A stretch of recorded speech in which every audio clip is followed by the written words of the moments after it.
you noticed? Have you gotten the summary of what Gavin Newsom's court case? He succeed in getting his name on the first part of the ballot?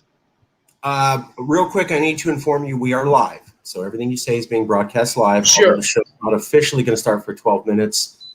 I have not heard a resolution to the court case. I do know that the governor is attempting to sue or do some sort of legal action to get his party attached to his name. For whatever reason, he was unable to do that during these last couple months. So he had plenty of time to talk about how the recall was bad, but he had no time to actually file the correct paperwork.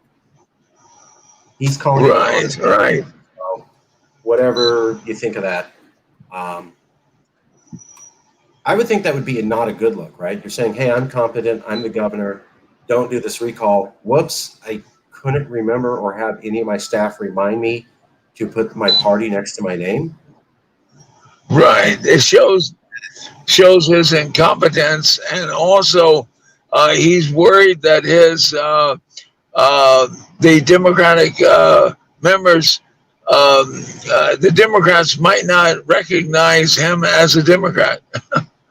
I also found that bizarre. Like, you're the most well-known politician in California. Why are you concerned people aren't going to know who you are? I didn't like. They're going to read that Gavin Newsom and go, "Oh, Gavin Newsom, the Tea Party member." Where, who are these people in California that aren't going to know he's Democrat? Who is that an issue for? I found that bizarre and strange. Like, really, people don't know you're a Democrat? This is a majority Democratic state. You're the top Democratic official. You've been on TV for years. Everybody knows your name, but you're worried they're not going to know you're a Democrat? Okay. I don't know. And I was like, you think it's a good idea to go on TV and say you made a mistake on this? I mean, Yes. you thought that makes you look good to go, oh, hey, it's I honest know. mistake. Okay. These are It calls he's seems taking. it seems he's compounding his mistakes even further. I'm not taking a side. I'm just asking questions. I'm like, you're a sitting governor and you're telling everybody, I'm worried people know I'm a Democrat and I wasn't able to file the paperwork correctly. I mean, this is what you're broadcasting as governor. You're putting this out there and saying, here's these statements I'm making. I'm not saying that that's good or bad. I'm just saying, interesting that a sitting governor would do that. Controversial takes. Many times people would not want to appear as though they couldn't file paperwork, and people would also not want to indicate that they don't have name recognition, but he's broadcasting both. So interesting. Right. That's all I can say about that. Yes. That's about summarizes it very well. Let me do this.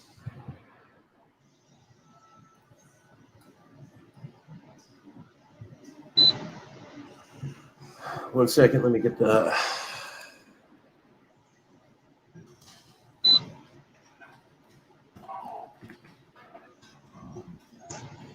All right.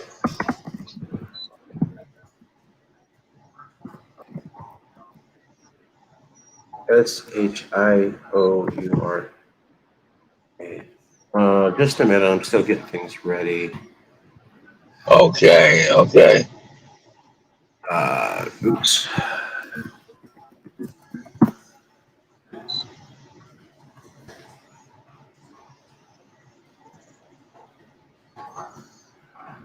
Oh, and also it's been announced that the election is going to be on. Is it September the 12th? I do not have that information. I see. That could be right. I just don't want to present information and have it be wrong. So I see. That, let me double check. But because there's not a lot of coverage on this, and we are the only group that's really been doing these, and so I don't want to provide bad information. We worked really hard to let everybody know the signature gathering requirements were due this week, that just to get information out, but we stopped short of saying what exactly people should do, just to let them know to check that into that. Trying to keep candidates informed of the requirements to participate. Yeah, yeah, right. I really appreciate it. Uh, We tried to inform everybody. We tried to inform every candidate. We got a lot of thank yous. We didn't say what to do. We just said, hey, you have to do these signature gathering requirements, and you have days, if not hours, to pull this together, and you probably don't even know. A couple different candidates said thank you.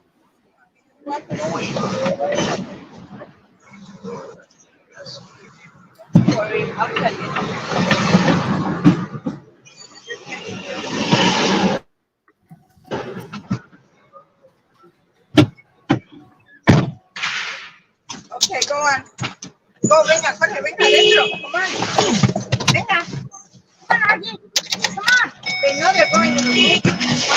Okay, bye. Bye-bye. the dogs. No, I'm talking to the dogs so they get in here. Come on, Archie. Gotta cheat on them. Okay, I love you. Frank, can I talk to you? Yeah. You let me know when I can. John, what's the address? I'll give you the address, but it's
Please leave your message for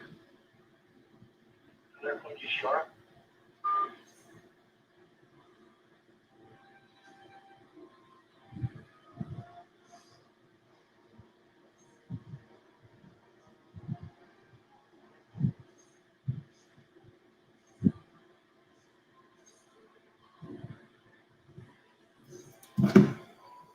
Okay.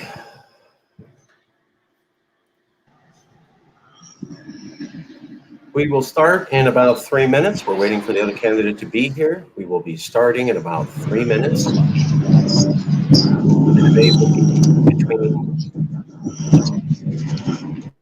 The debate will be between Professor Wade and candidate Fuji Shioura, the only elected official in the recall candidate debates.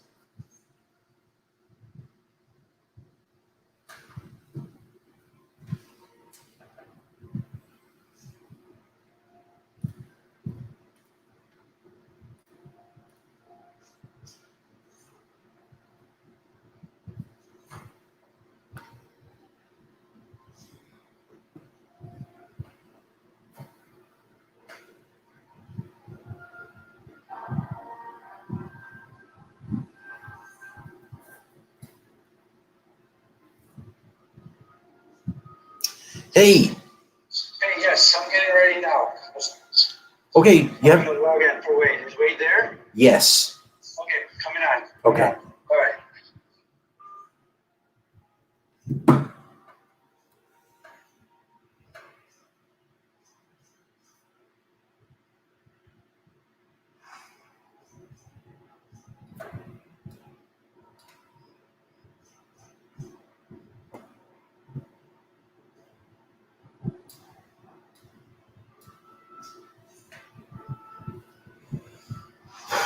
We will be starting in 2 minutes.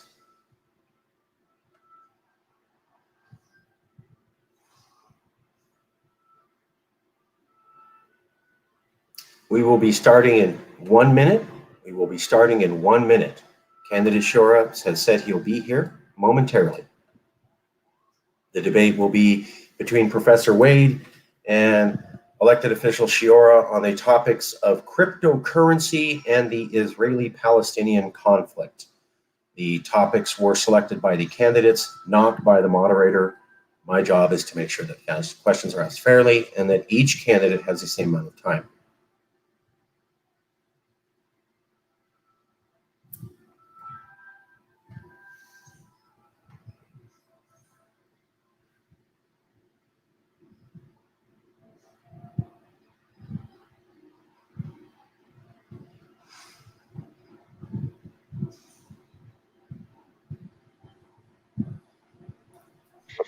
Fuji, hey. Yes, hello. Okay, we're going to get started right on time. Let me go to commercial. I'll come out and we'll introduce the show. Thank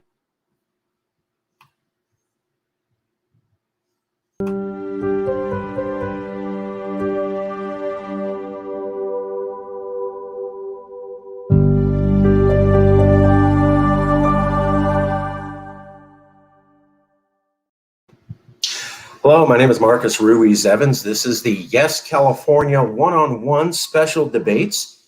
Yes California is hosting a series of debates of all declared candidates for the upcoming governor's election. Each candidate has the opportunity to challenge or ask any other candidate to a one-on-one debate about any topic they want. Candidate Wade and candidate Fuji Shioura agreed to debate each other one-on-one about the topics of cryptocurrency and Israel. We're going to allow a 2-minute introductory statement, as we normally do, per candidate to explain who they are, what they're about, or to take a stance on the issues of cryptocurrency in Israel before we get to the actual questions. It's up to them to do what they'd like. We'll start first with Professor Wade and then go to candidate Fuji Shioura. Professor Wade, let me unmute you. 1 second. Yeah, can you hear me okay? Yes, we can, sir. A 2-minute introductory opening statement starting now. Professor Wade. Okay, yeah, well, my statement is my background. I have a doctorate in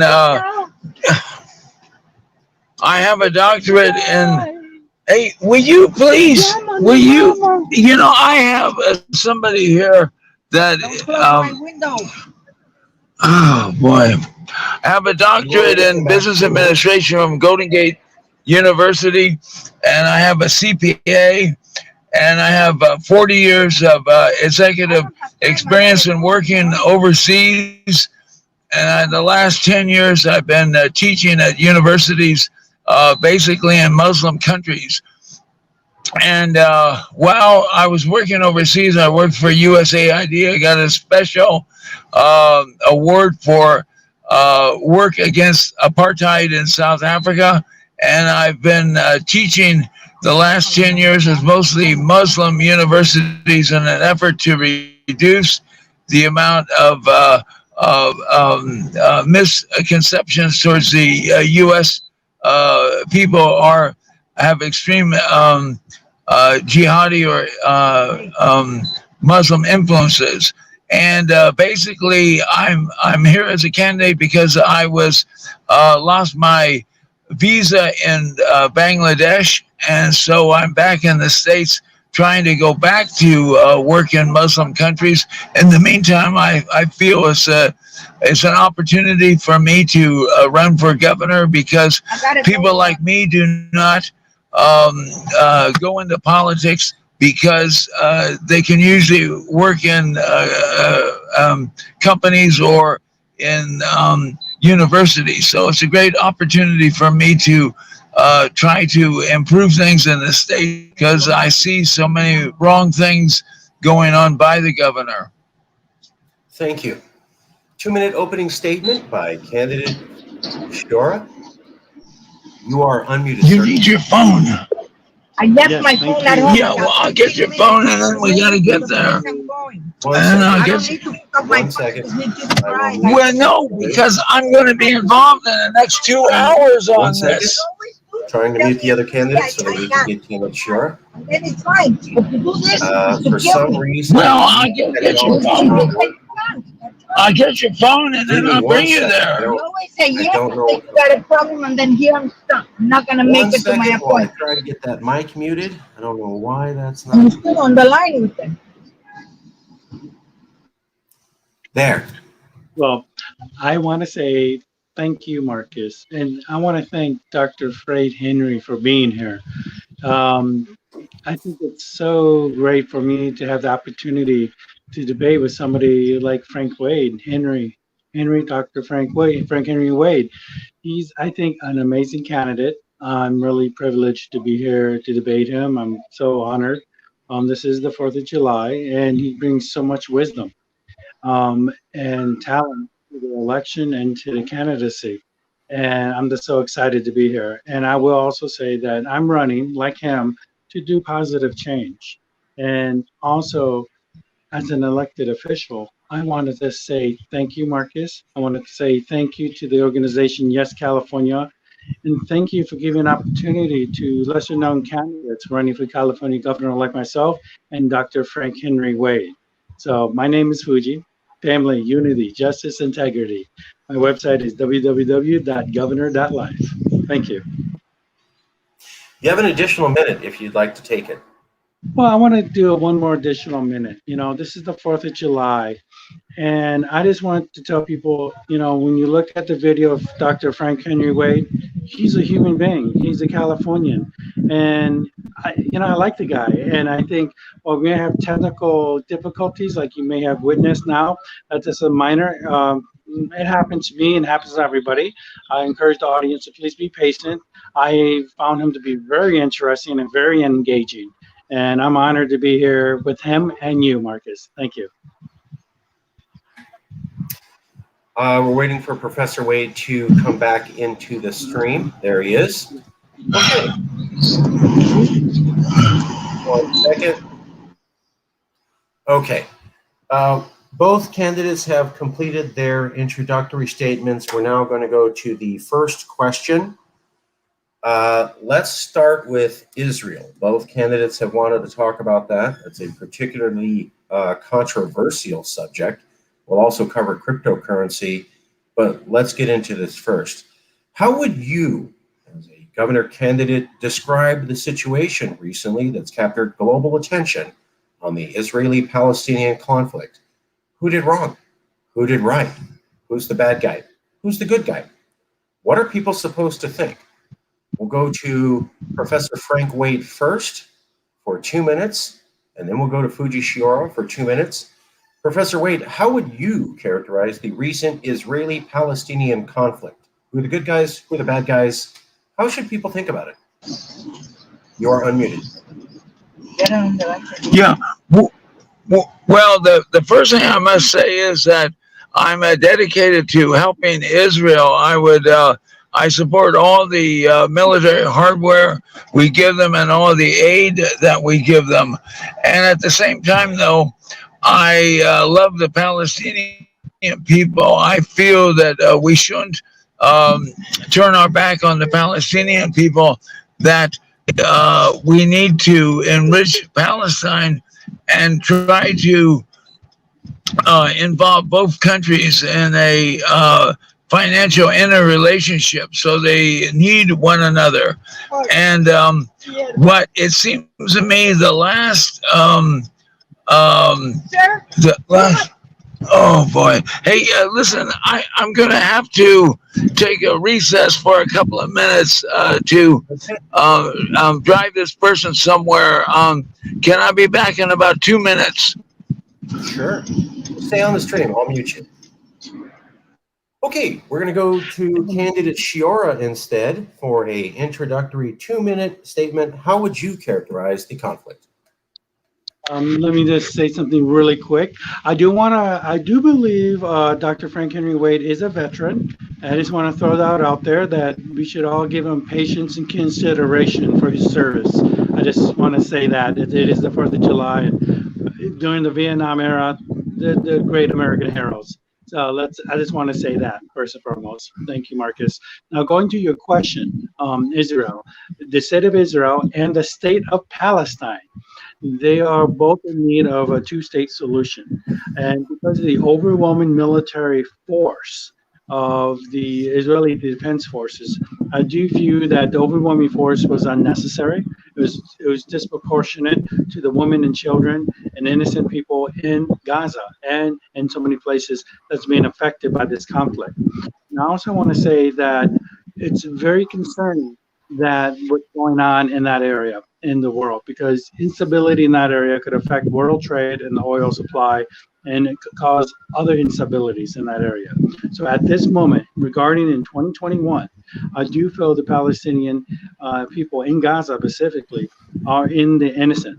Because here's the thing, if the Israeli Defense Force have the most modern, effective military in the world, which it is highly motivated, high morale, it has a complete air, sea, land embargo. How do these weapons of so-called thousands of rockets in Gaza land in Israel? How did they get the supplies? Are we going to assume that Hamas had some kind of secret tunnel all the way to Lebanon or Egypt or Iran? That's ridiculous. No, this is a false flag operation where innocent women and children are getting bombarded. Gaza is part of Palestine. I do believe in the two-state solution, and I also propose now is the time to start recognizing Palestine as a state of Palestine, as a non-observer state, which it is recognized in the United Nations. And for a genuine peace to occur, we need to start recognizing Palestine as a sovereign country eventually. And that means reopening a consulate or mission, at least here in the United States, and eventually give them full embassy access. That would include opening up a United States embassy in the Gaza City territory. So now to get that peaceful dialogue going. That's where I stand, and I do hope and pray for a two-state solution to bring peace for Israelis and Palestinians alike, for the state of Palestine and for the state of Israel. Thank you.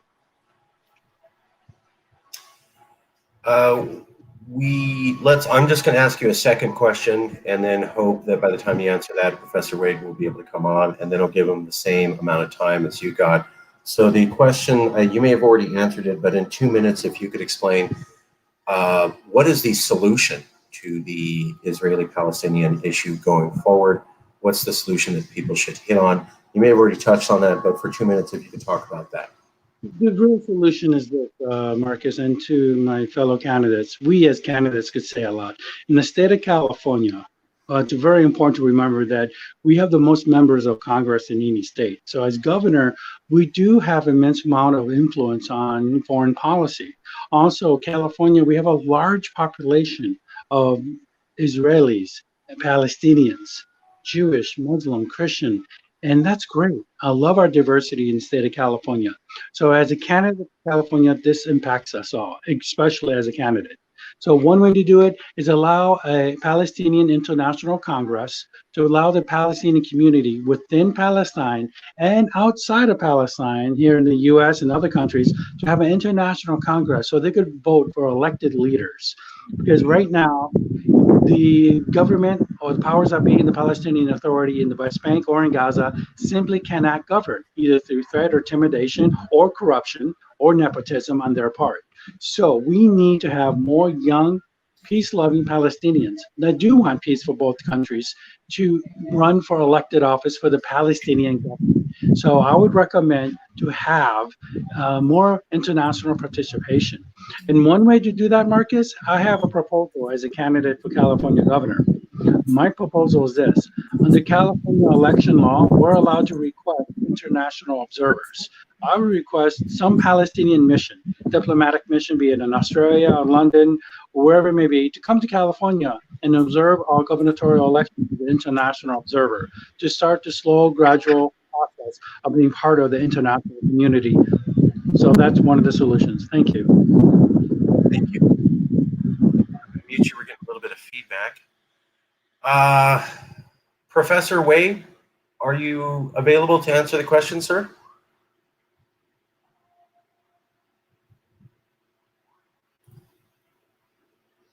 I'm unmuting Professor Wade. We will wait for a response. Professor Wade, are you Yeah. available? Just give me about. Yeah, I'm available. Basically, what he talked about the military solution. The Israelis have to defend themselves. I have to um, recognize the fact that they have to defend themselves, and the response was not uh, incorrect. Um, but basically, we have a responsibility to to protect the Israelis, and to at the same time we have to Okay. commit Yeah, to the continue. Palestinians. See, Perfect. my whole point is that President Trump, in his trying to bring an end to the conflict, was sort of along the correct lines, but he Okay. failed to really Gotta get go. the Let's go. support of the Palestinians in his peace initiative. He was trying to enrich the he was trying to enrich the Palestinians so they would be better life. But at the same time, he did not get their approval in the initiative. Additionally, it should be worked out that the Palestinian economy should be connected with the Israelis, so they need one another, and so the future of Palestine will be tied to Israel. There's an analogy that I make in my background. I'm an expert in South Africa, and before the solution of South Africa through the democratic election of Mandela, the predecessor of de Klerk was F.W. Botha. No, P.W. Botha, as opposed to F.W. de Klerk. Anyway, P.W. Botha had the constellation of southern states, and they had 10 independent homelands, which were given basic independence within South Africa. South Africa keeping the foreign policy and some other aspects of their states in the white government control. But nevertheless, two of these states, Bophuthatswana and Transkei, were very looked upon the government of South Africa neutrally or somewhat favorably because they were economically interdependent with South Africa. I'm not saying that this is a complete solution, but I must say historically that in these two independent homelands, they did not take action to end the apartheid government because they were economically tied to the apartheid government. And so using that as an analogy, in Bophuthatswana, they had the gambling center of Sun City, and they had the platinum mines of Rustenburg. In Transkei, they had the economic farmland of which was developed by South African help, and they also had an industrial park, the Kaiser Manzanita Industrial Park. These people were content to live within the South African structure because they were economically interdependent and they had prosperity. So whatever the situation, how much the Palestinians dislike the Israeli government, if they were given economic interdependence and prosperity, they would not they probably won't take up arms against Israel. And I feel this is one solution that hasn't been tried in the conflict between Israel and Palestine. As I say, Trump bordered on this, but Trump did not really fulfill this. They made a reference to economic development in Palestine, but they didn't try to develop Palestine where Palestine would be interdependent with Israel and the prosperity of Israel and Palestine would be intertwined. This, I feel, is the answer to the conflict between Israel and Palestine. Thank you. Let's go to candidate Shioura.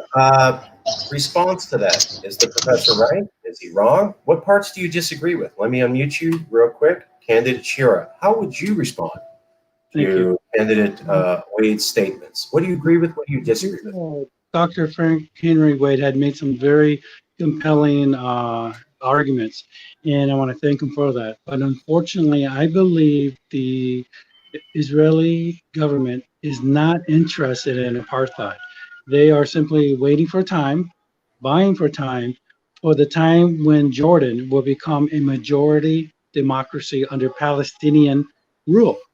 And then when that happens, it is my belief, my assumption, my hypothesis, my geopolitical educated guess that Israel plans to do as much relocation, force or voluntary relocation, as many Palestinians as possible from Gaza to the West Bank to Jordan when it becomes a majority Palestinian democracy. And that manner, eliminating the whole question altogether of the Palestinians' right to return.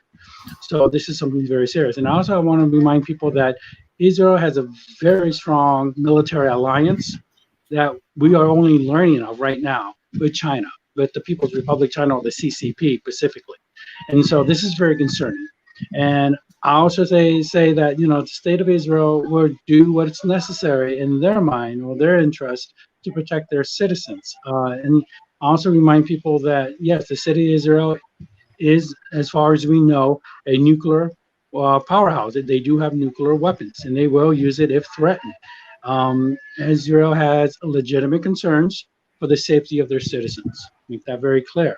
Likewise, however, we need a two-state solution because destabilization of the entire region at the cost of the Palestinians is not the way to go. Is not the way to do it. And under Trump's administration, unfortunately, in 2018, the Palestinian mission was no longer in Washington, D.C. Why?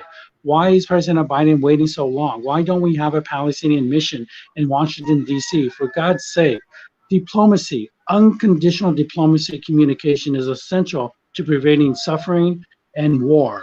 This is why it's so important to have a consulate, to have an embassy here and in Gaza City.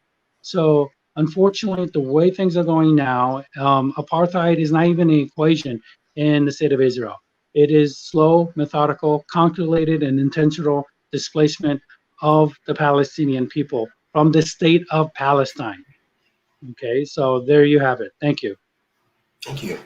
Candidate Wade, what parts of what candidate Fuji Shioura is saying do you agree with? What do you disagree with?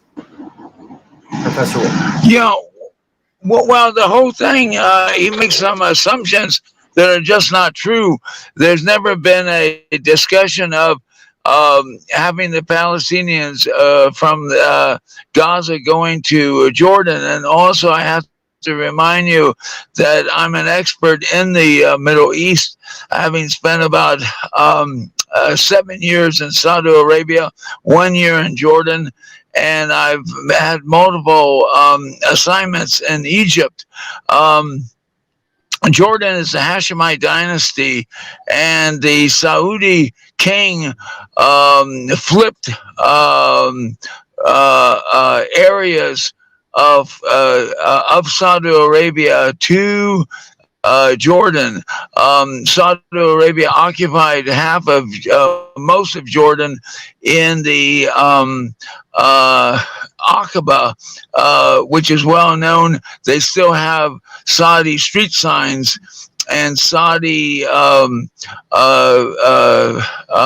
infrastructure that is labeled the government of Saudi Arabia. The Hashemite kingdom was in the Hejaz, which was the keepers of the holy cities of Mecca, Medina, and Jeddah, and Taif, which was the central part of Western Saudi Arabia. And when the Saudis, that their tribal royalty started in um, Riyadh when they united all of Saudi Arabia under the with the help of Franklin D. Roosevelt and the and the permission of the UK, the Hashemite kingdom of the Hejaz switched land in Saudi Arabia for the Saudi land, which is now Jordan or Transjordan. So the Hashemite kingdom came into Jordan. So it's always going to be a kingdom, the Hashemite, and because the Saudis put it there to make Jordan a Palestinian democracy is almost hysterically funny. The Saudis would laugh at that. The Hashemite kingdom, it will stay there forever as long as the Saudis stay there forever, and the Hashemite kingdom will not accept people from Gaza unless they intend so. And there's never been any record of the Gaza people to be relocated in Jordan. What happened was in 1948, when Israel came into existence, some Palestinians entered Jordan, and then in 1967, some more entered Jordan as refugees, and the Jordanian government let them come in Jordan itself. You have three layers of people, not in any hierarchy, but there's three groups. First, you have the Saudi royalty and the Saudi tribe people that came in from the Hejaz. Then you have the indigenous Jordanian people that were there when it was part of Saudi Arabia and before the tribal, and then you have the Palestinians that have come in recently. So you have basically three people of Jordan, and they're very content under the king, and nothing's going to upset that. Now, Israel has never said that they want to displace the Palestinians. All the Israelis have said is that they want to establish new settlements. And this has been resisted by the rest of the world because they feel that the settlements belong to the Palestinian people. They want to have settlements in the area of the West Bank and Gaza. These were areas that Israel occupied after the 6-Day War. So that issue of the settlements, I really, I haven't made a determination as to what can be done about the settlements except to slow them down. I have no problem with the settlements being made if Palestinians can live in those settlements. But basically, you have a stalemate now. You have the Palestinians in occupied the West Bank and Gaza, and the Israelis in Israel proper, and it has to be resolved. Should it be a one-state solution or should it be a second-state solution? But I say just ignore that. You have Palestinian resources, people, and you have the ability to create businesses. I say whatever the situation is, develop some businesses in the Palestinian area and make them interdependent with Israel. And when the Palestinians realize their fortunes belong with Israel, they will not wage war. They will try to wage peace. Now, in using the analogy of South Africa evolved into a democracy. The whole process of the well, okay, I give him a chance. Okay, Thank you. sure. Thank you. So, lots there. Want to break it up. Fuji, your response, agree, disagree, and in about 3 minutes, we're going to move on to cryptocurrency. So, Fuji, sure. I respectfully disagree with my fellow candidate, Dr. Frank Henry Wade, who brings a lot of, but unfortunately, the demographics of Jordan's, so I believe the ruling government at the moment from a kingdom to a democracy, because the overwhelming demographics of Palestinians throughout the decades, it shows the trend to be overwhelmed as a country. Number two, I do my fellow members to always pursue peace. I think this is something that Dr. Frank Henry Wade and I agree on, that we have to find a peaceful solution to this. War is not an option for either the state of Israel or for the state of Palestine. But I would also say I have an online petition called change.org/state of Palestine. And I encourage you to sign in. And what is the petition state? Is just let's start together using the term state of Palestine. Is it how are we going to find peace between the state of Palestine and Israel, the state of Israel? Is it a two-state, one-state, three states? Well, that is a complicated question, but at least we could use the right words as candidates. And I would like to politely inquire and ask my fellow candidates, can you say now, would you be willing to call Palestine the state of Palestine, so we could start the diplomatic process of having peaceful, productive negotiations towards peace for the Israelis and Palestinian people? Thank you. Professor Wade? Well,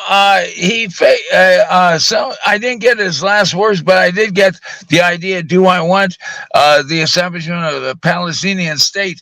Of course, I do, but I think it's premature. I think the first thing you have to do is have a peace, and then to develop into the one state or two state solution, having achieved peace. And I think peace can only be achieved by having the Palestinians and the Israelis love one another. And they can do this by economic interdependency and the the economic development in the Palestinian areas. See, to just say that there be an arbitrary state or once Israel is going to be declared one country and the Palestinians become Israeli citizens, that's one route to do it, or have two independent states with diplomatic relations. That's another route. But a peace won't be achieved until the two sides love one another and cease hostilities. And this can only be achieved through the economic interdependence. Just to use the analogy of where I spent a lot of time in South Africa, Bophuthatswana, the people of Bophuthatswana is about 1 million people. They had good jobs, and they had economic interdependency with South Africa. So at the time of their independence, which was 1978, I believe it was almost 12 years before the ultimate solution of South Africa was achieved. They were content to live under the situation, which was unfair, incidentally, for the rest of South Africa, but they were economically very content to be interdependent with South Africa. So I say use the same analogy with Palestine. Give the Palestinian jobs and let them live economically well. Then decide on what the political situation will be. Because right now they're suffering. They don't have the prosperity and the economic level that the Israelis have. Let them have this economic development, and then whatever the solution, whatever the political solution is decided upon, they will abide by it, because basically economic development is the most important thing to a lasting peace. And the other point, which is made of just one last point with Jordan, the good king, which is very popular, might favor more democratic activity like a parliament, but ultimately the Jordan is in the hands of the Hashemite dynasty. It's the last. At one time, the Hashemites controlled about 8 countries, including Egypt and Iraq and Turkey. So they're not going to let the royal family will not depart from Jordan. It's the last of the Hashemite dynasty, and their existence is very beneficial to the Middle East. And the Saudis won't allow that to happen. Also, Okay. We're going to have a hard stop in 9 minutes. So my question to the candidates is, would you like to continue the conversation on Israel, or would you like to move to cryptocurrency? Candidate Shioura. I would like to talk about Israel and Palestine and cryptocurrency. I would like to merge. I would like to propose a question.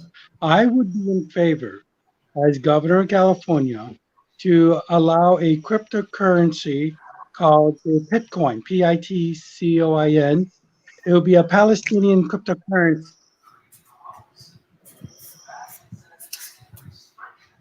Candidate Shioura froze. Oh, there you are. Yes. I would be in favor of a. So I was wondering, what would my fellow candidate think of that? That would give some form of independence for the Palestinian people, and I would allow it to be used here in California. Question to Professor Frank Wade. Would you like to move on to yeah. cryptocurrency? Well, since we're on the subject of cryptocurrency, now first of all, I have to state one of my aspects of my campaign is selling my book. I've written a book. It's called Hamilton Was Correct. The U.S. Dollar will remain strong forever, comma, warning the coming crash of gold. Okay, without going into my book, just to summarize, I state in my book that the U.S. dollar is the supreme currency on earth, the major currency on earth. Nothing will replace it. Nothing will replace it. And we became the major currency after the Bretton Woods Conference in 1948, I believe it was, or 1954, I believe me, correction.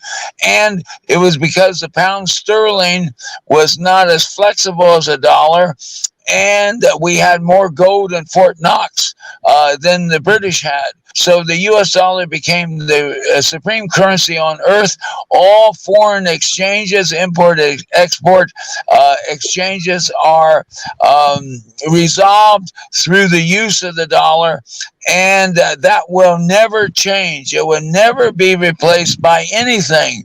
Now, this is after Nixon took us off the gold standard in 1971. So because we became the major currency after the pound sterling was replaced, because we had more gold than the British did, there's no way that any country can replace us because they have more gold than we do.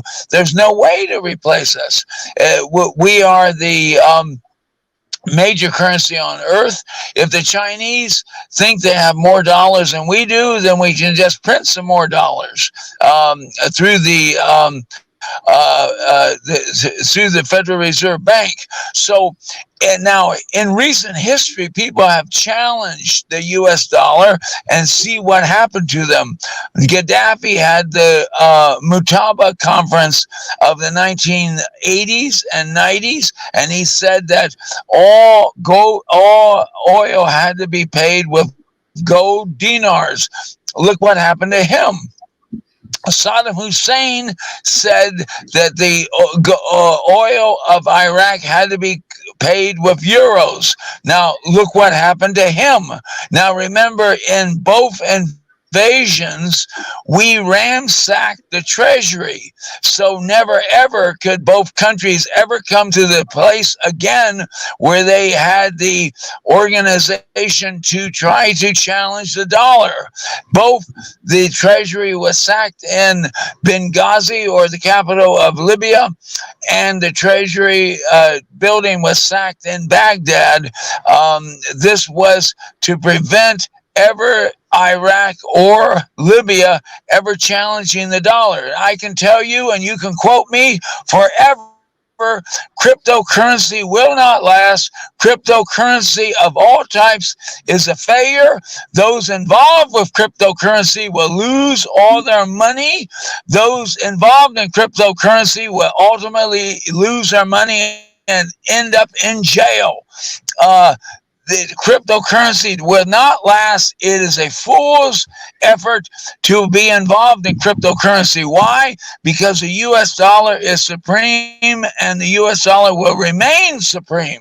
That's my point right there. Now, the other point I make in my book is let's revisit the Constitutional Convention of 1787, where the states gave up the right to print money to the federal government. Now, people have been discussing why don't the states involve another convention and take some power from the federal government. Mark Levin, who I listen to on the radio, is a proponent of this. I don't like everything Mark Levin states, but one thing he says, which is right on, that the states can take back some power.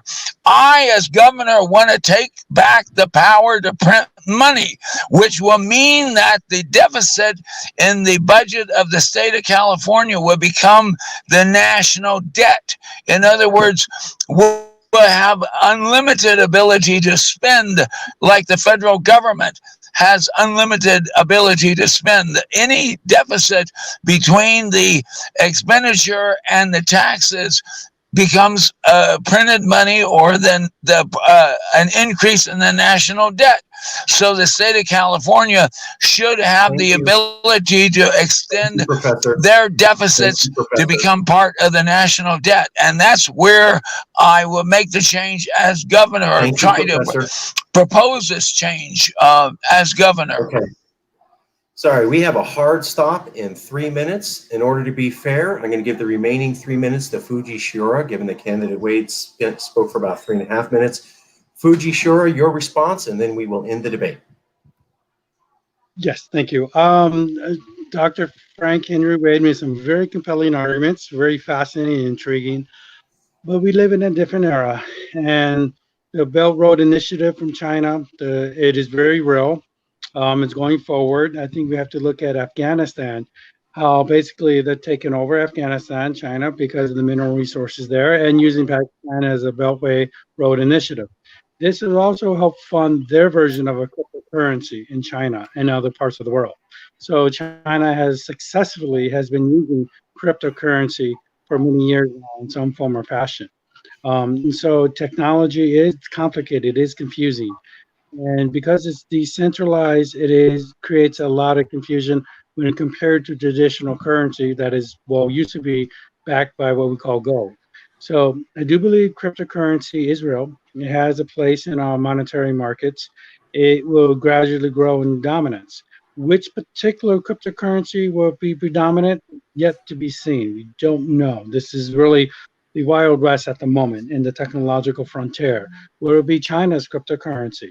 Would it be ours? Or will it be my cryptocurrency that is based on California, Taiwan, China, and perhaps other countries? Joint cryptocurrency. I do believe that now is the time to have a cryptocurrency for, say, for example, going back to Palestine, to give them a form of independence. And so cryptocurrencies are real. And there are dangers. There are real fiscal unpredictabilities that have been proven in the past few days alone, let alone weeks and months. So this is going to be a very prolonged, difficult discussion. Cryptocurrency will exist. And so I encourage all candidates to join the debate, to join this on cryptocurrency and demystify the complexities of some of the cryptocurrencies, because it is a technologically ever-changing platform. And I do believe in the power of Bitcoin. Bitcoin has consistently performed very well, and sometimes not, but it has been there. It has not been taken out of the equation. Bitcoin has not been taken out of the discussion. Other cryptocurrencies are still in the discussion. And yes, there have been financial disasters for so many investors, and that's something to take heed of. But now is the time to have an entire debate on cryptocurrency. I believe every candidate running for public office from the local municipal level to the county level to the state level and the federal level should have an entire discussion on cryptocurrency because it is real. Imagine a cryptocurrency from California based on Latin America. How powerful would that be? It would be great. It'll be a unified currency and would unify our markets and society and communities. And I do agree with the president of El Salvador in using cryptocurrency alongside a US dollar in El Salvador to give poor residents access to some form of monetary sustainability. In some more poor rural localities, there's no banks, there are no loans. Cryptocurrency allows this to occur. And while there's so much work need to be Thank done to you. make it bigger, we will do it. Thank you. Thank you. That ends our debate now. Thank you both for being here. We hope to see you at the 1 o'clock standard recall candidates debate starting in a few minutes. Have to end this debate to go to that. Thank you both for being here. And if any candidate would like to debate any other candidate, we always look forward to it.